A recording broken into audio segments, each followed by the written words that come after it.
right into our next speakers. So we have Leslie Michael and Danny Gilardi. They are with the Washington State Department of Agriculture.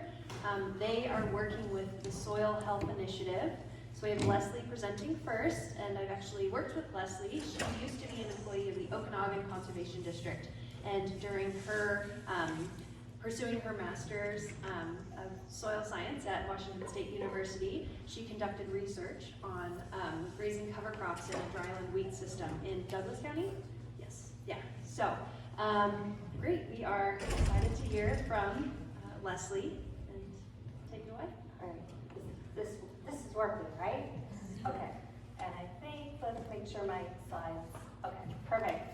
So I'm going to talk a little bit about some cover crop research we did a number of years ago. So I actually started working with producers in north central Washington in about 2015 and spent 4 years working with them and doing some of these cover crop trials. Now I know dryland wheat is very different than where you guys are farming with a lot of alfalfa and higher rainfall. You have the beauty of having rainfalls. But I'll also talk about some livestock integration that we're doing on the farm that I live on. So one thing, Keith talked about the principles, and those apply everywhere. Like, it doesn't matter what system you're in, and so I'm going to talk about dryland wheat. It's going to be a little bit different for you guys and your situation, but really taking these principles and making it work for your operation and thinking through that process before you get started is really, really important. And being innovative and taking that time and experimenting. So I've been working with guys for about almost 10 years now, and where we started in just planting those cover crops and seeing what would work to where we are now, we've come leaps and bounds in that journey to soil health. So the research that we conducted was in north central Washington and Okanagan, Douglas, Lincoln, and Grant counties.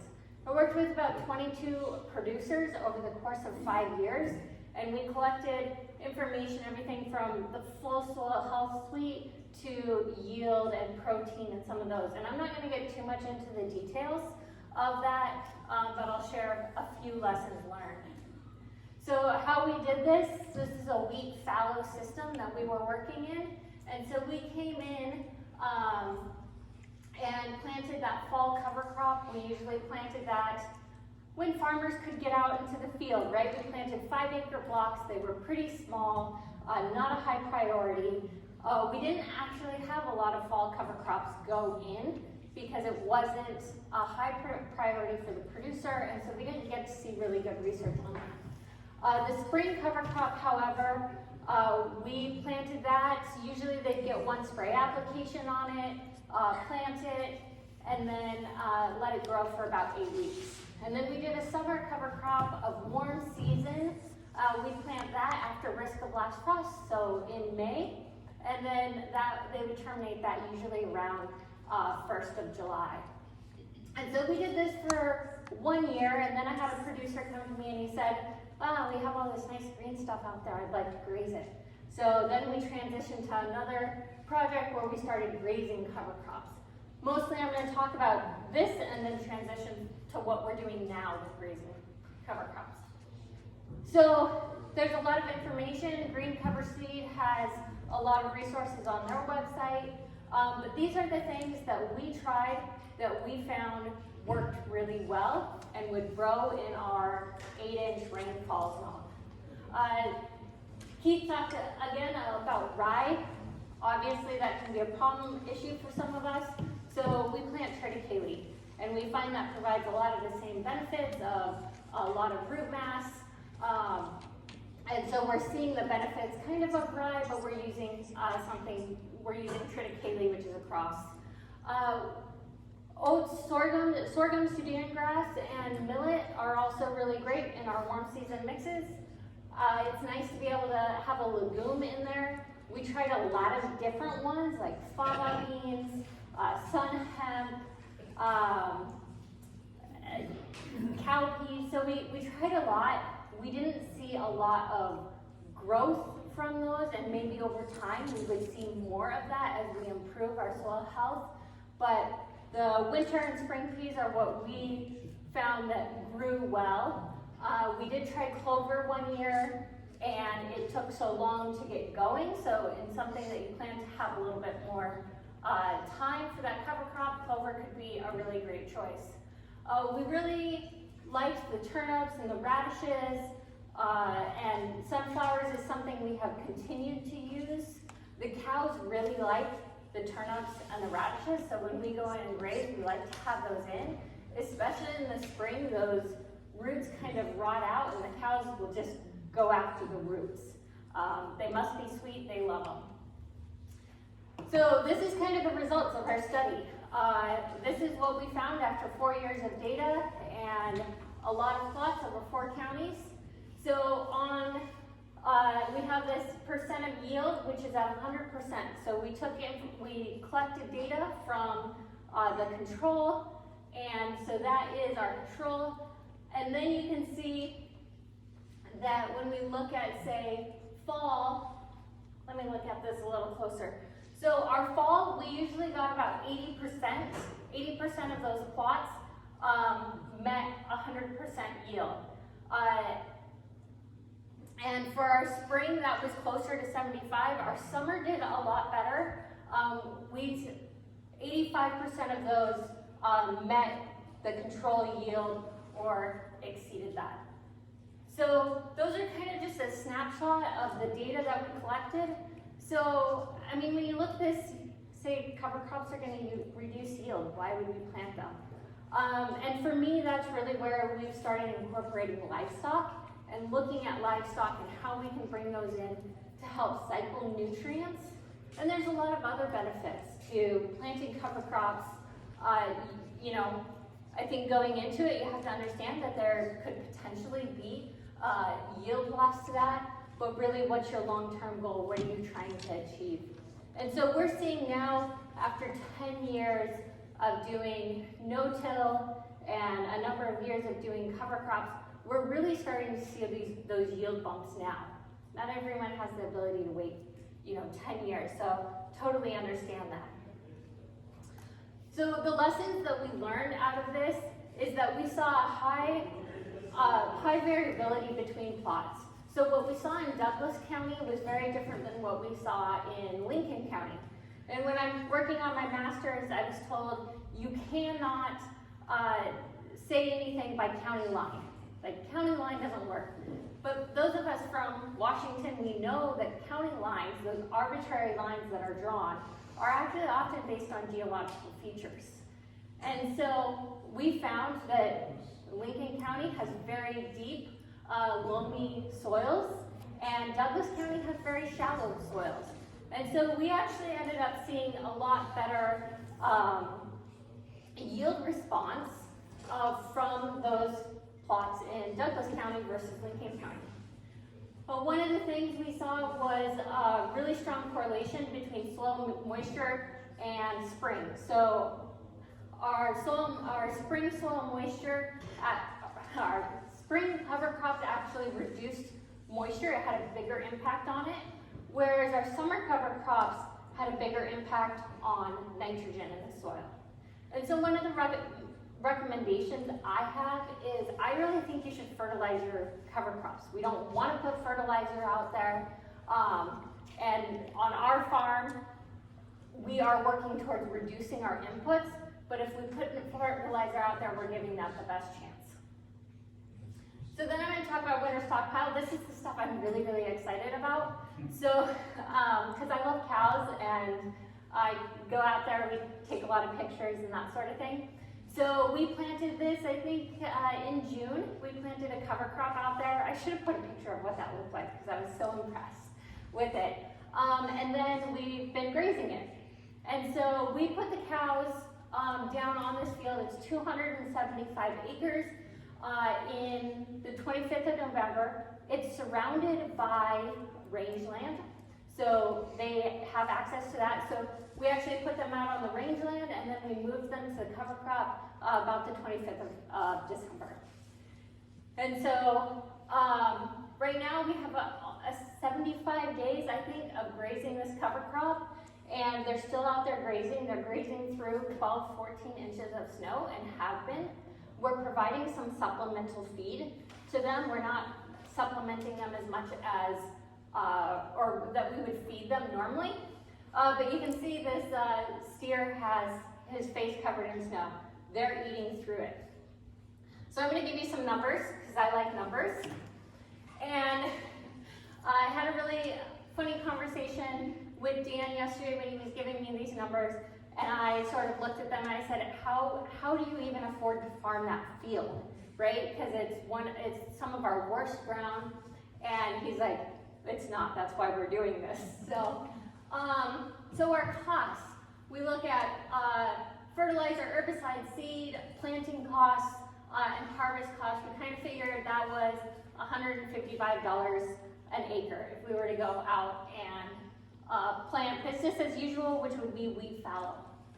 Our profit off that field, we said 35 bushels an acre, and $7.50 per bushel is the price right now, approximately. And so our total crop profit is about $30,000 for that 275 acres. If we were to feed, if we have been feeding our cows, we calve late, so we calve April, May, and so we still have all those calves on the cows, where we keep them through the winter. We'll probably wean those here in the next month before we go back into the next cycle. So we figured 25 pounds of feed per head per day. That's both cows and calves.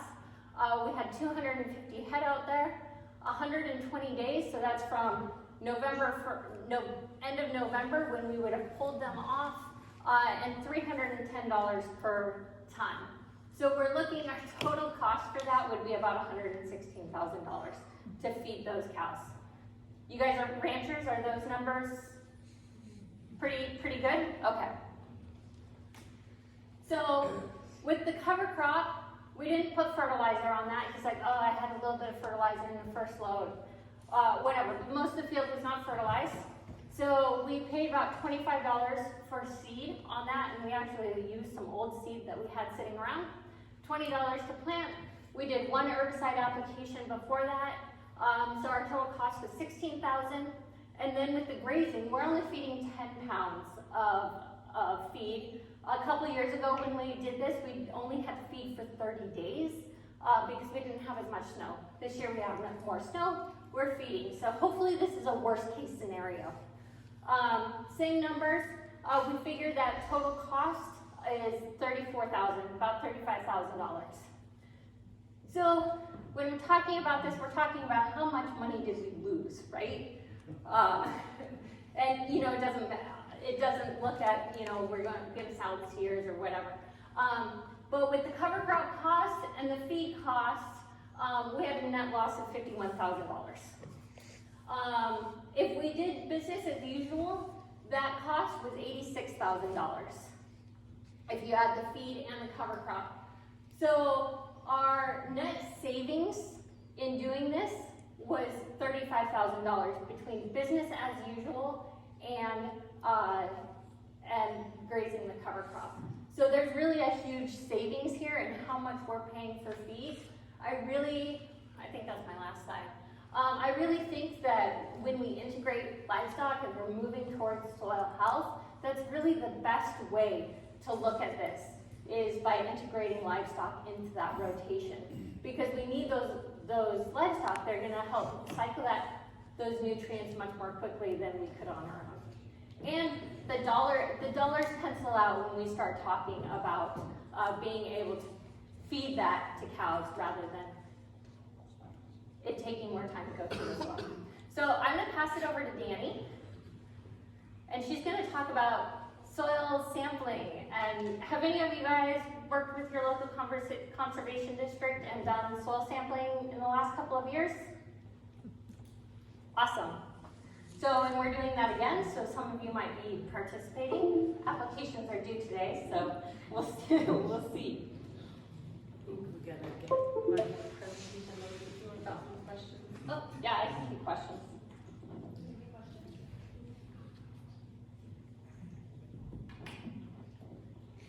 like no, oh, we have one right here. Do I need a mic? Sure. Okay. Hi, you put your cover crops in. Do you have an actual percentage of grasses versus legumes that you planted? Mike Nestor created that mix that we planted. I don't know. For me personally, I base it on how much it costs. So I look at like, okay, if we want to put $25 an acre, peas, for instance, are more expensive than barley. And so when we seed it out, there's definitely this, like, we have to keep cost in mind, and then can kind of figure out what we want within it. So that brings another question then is do you see on other research, if you will, if we add more percentage of legumes, is that going to help our grasses more as far as feeding them? That's what I'm looking for. I have no research on any of that, and maybe someone else has some. I haven't seen that. The more legumes we do, they seem to go reproductive right away from the heat stress of our summer and the lack of rain in that area. And so it actually inhibits the grass from getting to a larger biomass. So there is a number there that we should try and stick to then? Alex, get the mic, nobody else can hear. He has the mic. Here, just one second. I had it right here, sorry. Okay, but says Do I need to comments re-ask back, you know, we're not hearing it in the room. Should I re-ask that? Yeah. So there's a percentage that we should try and stick to. More is not better. My opinion is that, I mean, we can go crazy with the number of species. You often see 21 species mix. I don't think that we need that. And certainly in 1 year, like in our system, we're reliant on rainfall. I think there's a process and thinking about it over time. And so, I like to say at least 3 species. I generally suggest 5, but what that is, legumes are nice to throw in there. So I'm going to pass it to Keith for one last comment, but we're going to have a whole roundtable discussion later, so make sure to write your questions down and ask the whole gamut of presenters at that time, okay? I don't think that there's any set recipe that you need to follow. It's more about balance. You want to keep things at balance, and that balance is going to shift as your soils shift. So the more biologically active your soils become, I think the less legumes that you need, because you start getting nitrogen fixation through all these other organisms and not just through rhizobia. Christine Jones, who's one of the smartest microbiologists I've ever met, she made a comment in one of her webinars that was just really shocking to me. She says the healthiest plant systems in the world have very few legumes. And so she's encouraging people to try to get to that stage. And it's because the nitrogen fixation is coming from all of the organisms and not just the rhizobia. So keep that in mind. The healthier your soils become, I think the less legumes that you probably need. And she's right, legumes are expensive, so you can save costs by having less. Thank you. All right, so next we have Dani Gilardi. So Dani received her Master of Science and PhD at UC Davis, studying soil science and biogeochemistry. She now is the lead or senior soil scientist with the Washington State Department of Agriculture and spearheads the Soil Health Initiative. So I'm going to pass it over to Dani. Thank you. Hi, everyone. I'm, like she said, my name is Dani. I'm a senior soil scientist at the Washington State Department of Agriculture, and I'm really excited to be here today to talk about soil to a room of people who like talking about soil. Typically, it's me at a party clearing rooms because nobody wants to hear it anymore. So I was asked today to talk about understanding soil tests, and this is a really big topic that I'm going to cram into a very short period of time. We can talk more later. I know there's a panel, and also I'll give my contact information. But basically, many of us in this room are soil testing. There are more and more ways to test your soils all of the time. It can be a little bit stressful to know what to test and how to interpret those tests. So we're going to go over some of the basics today. We'll start by talking just about how soil testing has changed over time as we've moved from thinking about fertility to health. And then we'll go back to basics and talk about why it's still so important to measure some of those master variables, things like pH and texture. Then we'll move on to a lot of these emerging indicators, a lot of these really sexy new microbial measurements that people are asking you more and more to test, even though they're pretty expensive to test. And then we'll talk about some of the best practices of how you can also get and interpret quality results. So a lot of people in this room probably remember when we talked about soils in terms of soil fertility. And the main question we asked ourselves was, how do we manage soils to support crop growth? And then sometime in the 90s, instead, we started talking about soil quality, largely led by NRCS. And we started asking instead, how can we manage soils given inherent soil properties to support crop growth and minimize degradation? So the shift from fertility to quality really paved the way for thinking about soil sustainability. Yes, we want them to grow crops, but we want them to do so for a long time. And it also started us thinking about tailoring management to the unique properties of your soil, whether that be the slope of the land, the inherent texture, or the climate that you're growing in. And now we have this brave new world of soil health, where the question has really ballooned, and we ask ourselves, how can we steward soil ecology, given inherent soil properties, to support multiple soil functions and minimize degradation? So we are talking about sustainability, we're talking about crop growth, but we're also talking about all of these other ecosystem services that soils provide. And we're no longer talking about managing soils, but stewarding the soil ecology that is there already. And Keith talked a lot about this earlier today. So everyone in the room knows the NRCS definition of soil health. It is the continued capacity of soil to function as an ecosystem that sustains plants, animals, and humans. I highlighted the words that I find most important in this definition. Continued. We want our soils to provide ecosystem services long into the future and under a changing climate. And we also want them to do so with limited input from us. The ideal soil is self-maintaining and resilient. And we also want those soils to function. Lots of different functions. We want them to store carbon, regulate climate, filter air and water, and of course we want them to grow crops. And we want them to do so as an ecosystem. This is the chemical, physical, and biological components that are all interrelated to provide these functions. So, okay, we know what a healthy soil should do, but how do we measure a healthy soil? And a lot of you probably are used to getting tests that look like this. Sometimes they come with interpretive guides, sometimes they don't. At WSDA, we've been sending out 10-page reports with soil health data and interpretation, and we still get a lot of heads being scratched in our direction.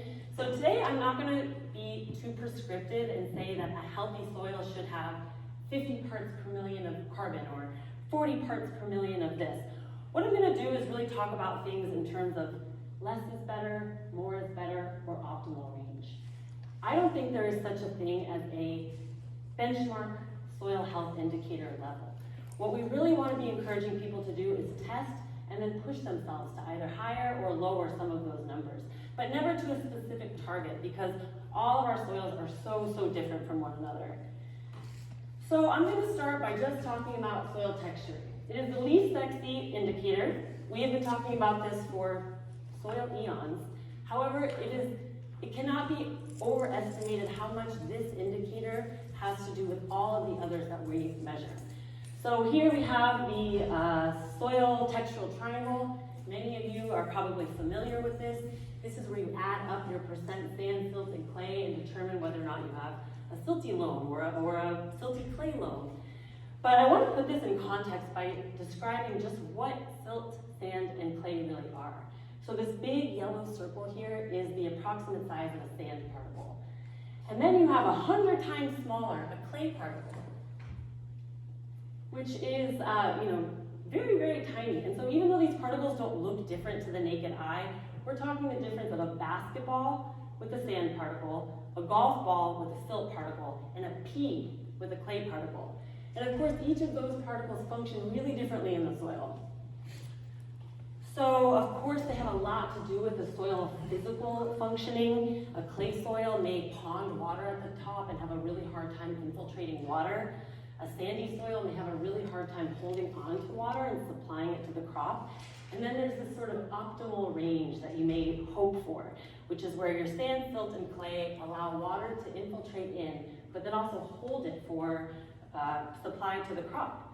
But it's not just the physical functioning of your soil that texture impacts. it's also the chemical impact. So those clay particles, while small, are also very mighty.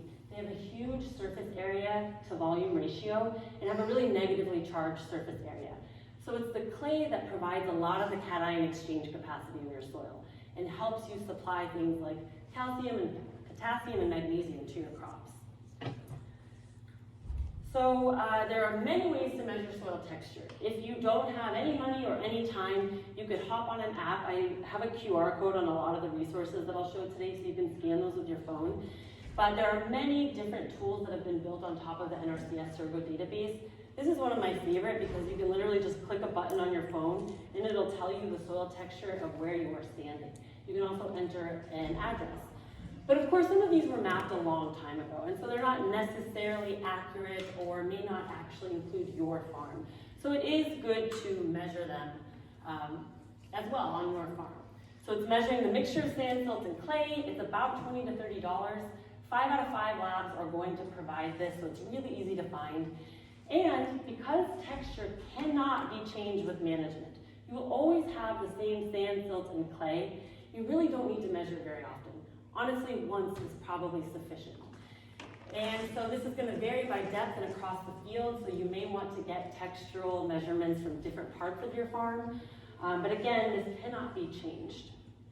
Okay, now we're going to move on to another unsexy indicator, soil pH. This is actually, in my opinion, one of the most important things to know about your soil.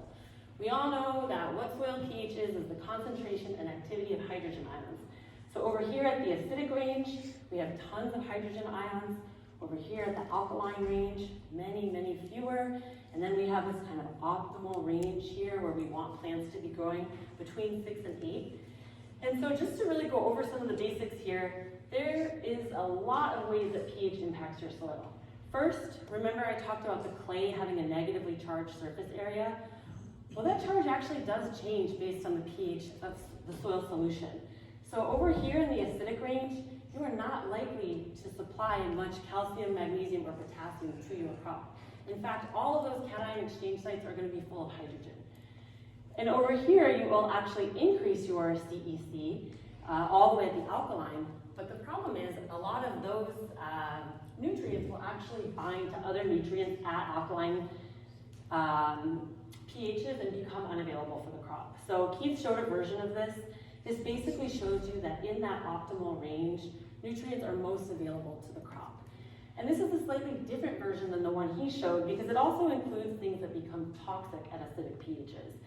So yes, we want our plants to have a little bit of iron and magnesium, but down here at the acidic range, these things become so available that they can lead to toxicity. And this chart also shows that bacteria and actinomycetes prefer neutral to high pHs. And fungi, depending on the species, are pretty beastly and they can survive across a lot of different pH ranges.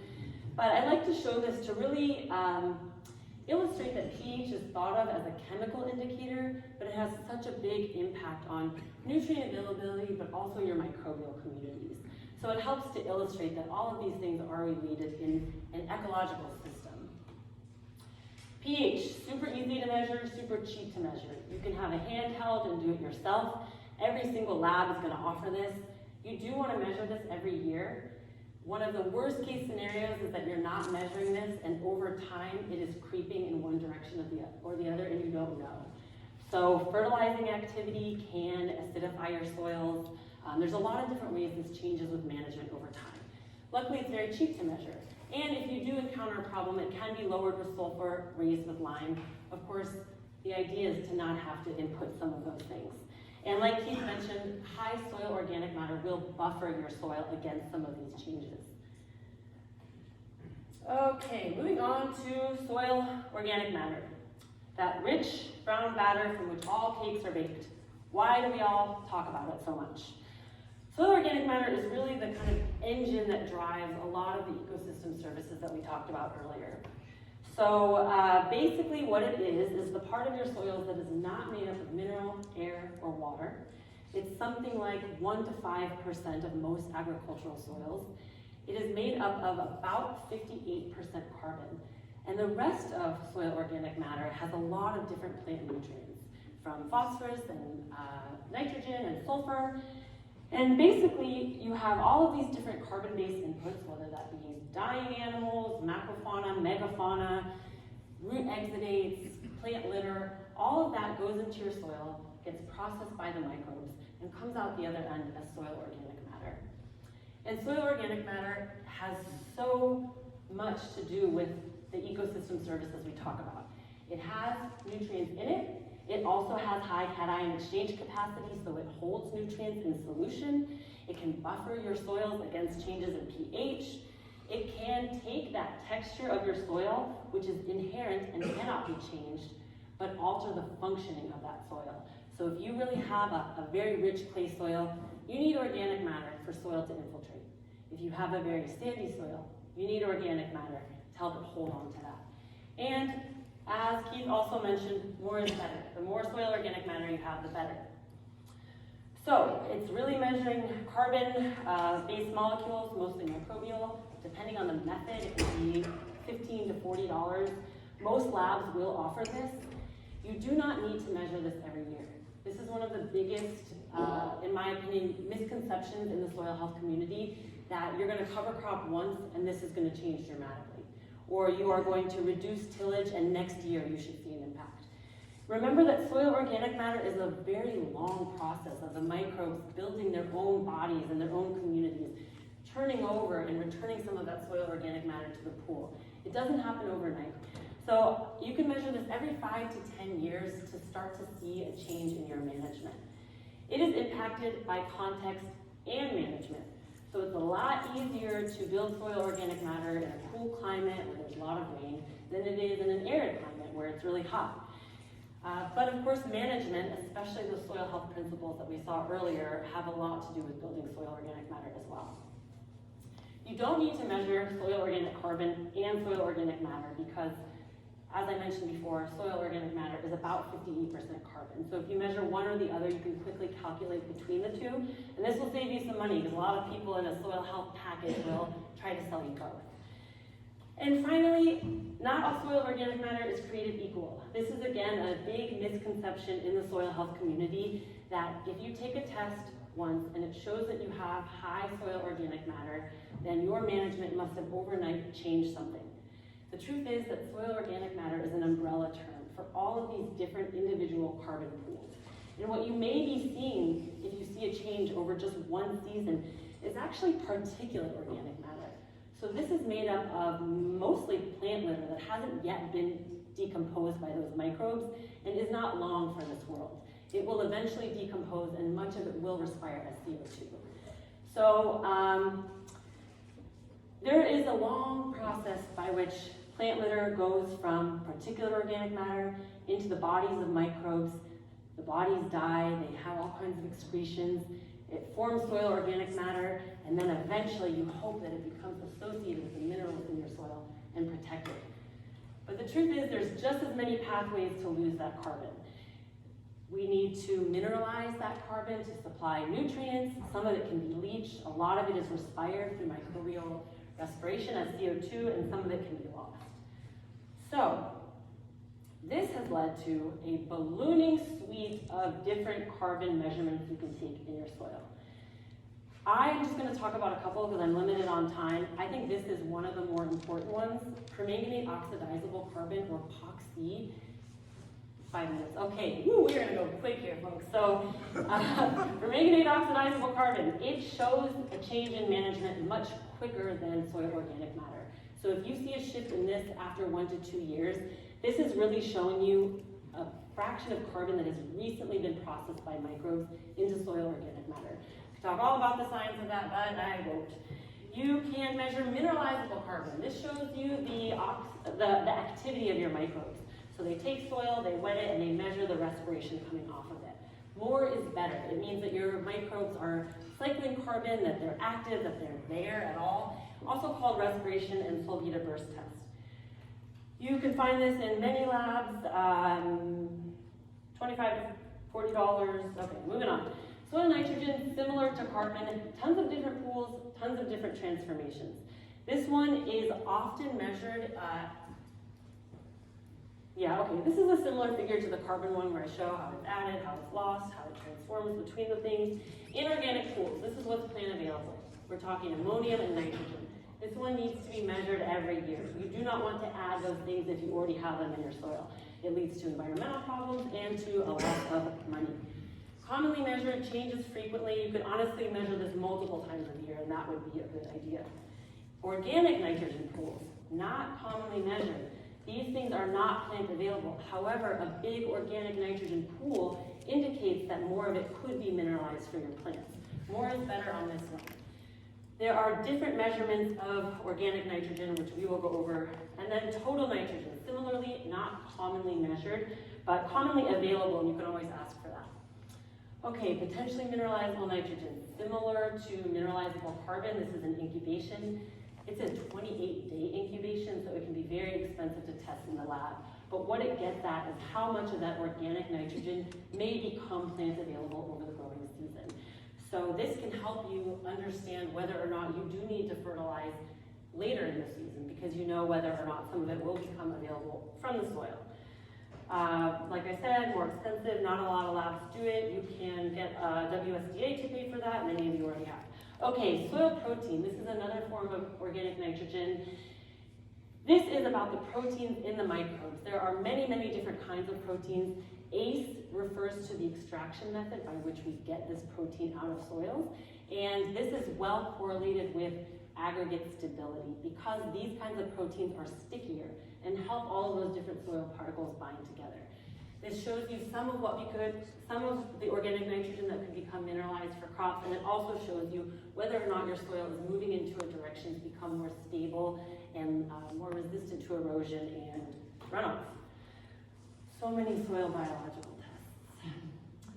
I'm going to go over them quickly. PLFA is my favorite one. It is a coarse community composition. You don't actually know who is in your soil or how many people or microbes are in your soil, but you can kind of get a sense of different microbial groups. So what is the approximate quantity of nitrogen cyclers? Or how much fungi do I have? This one, a little bit hard to find, pretty expensive. I would recommend doing this one every 5 years or so because it can tell you about a directional shift in your soils.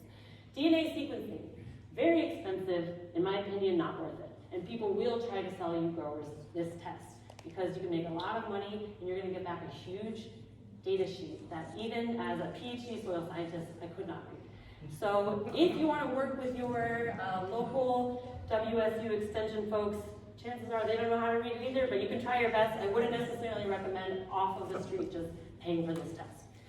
And then you've got your enzymes. This is pretty cool because it can get at functioning and activity of your soils. However, each enzyme has a different test. So do you want to know about urease? Do you want to know about phosphatase? That's an enzyme that the microbe produces to get some of that phosphorus to the plant. Do you want to know about beta-glucosidase? And that indicates how well carbon is being cycled. So many great enzymes, each with a different test. I wouldn't necessarily recommend it. Aggregate stability, my favorite soil health indicator. Can you resist erosion? Can you resist runoff? Are you providing microbial habitat? Are you providing protection for that carbon so it is not easily oxidized? More is better on this one. I can't talk too much about it. Okay, bulk density. This is a measure of compaction. This one changes over time, especially in perennial crops where you're going to be tilling in the rows, but we're going to be driving your tractor over the furrows year after year. You can eventually get a lot of compaction. That has big impacts on root growth, aeration, microbial communities. Another physical test that really shows how interrelated all of these different results are. Okay, how to get quality results in 1 minute. Be consistent. You want to be sampling at the same time every year. A lot of these measurements are seasonally dynamic. So if you measure right after a rain, right before you fertilize, if you measure in the fall versus the spring, a lot of them are going to change. So if you are trying to track change over time, pick spring and measure every spring. Or pick fall and measure every fall, but make sure you're consistent. Make sure that you are consistent in how deep you soil sample. Make sure you're getting those samples to the lab quickly, because as I showed, a lot of these measurements are really dynamic, change quickly, and if you leave them in a bag on your barn floor, they aren't necessarily going to reflect what was actually in the field. Remember the basics. You could spend hundreds of dollars on one soil sample, but if you just had pH, texture, and soil organic matter, you can interpret a lot about some of those other indicators. Context matters. Again, your soils are going to be really different from Keith's soil, are going to be really different from folks in Western Washington soil.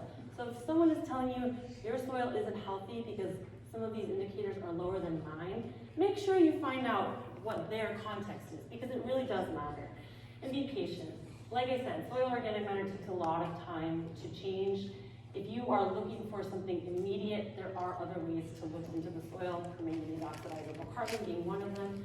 But truthfully, this is a lifelong journey, which should be fun. I hope that some of these indicators are a new and exciting way for you to learn more about your soil and the land that you stand on.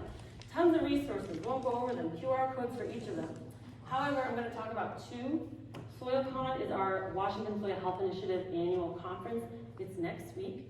It is 2 half days, free and virtual. So you can listen from your tractor, you can listen from your barn, you can have it up while you're emailing in another screen. I moderate a panel on cover crops, so we have 4 different experts from across the country talking about cover crops. Much information there, 2 days worth. And then also, if you liked this talk but didn't like how little I actually told you because I was going so fast, I'm giving a 1-hour version of this talk where I'll go into more depth through the Center for Technical Development on March 14th. And that's everything. Sorry.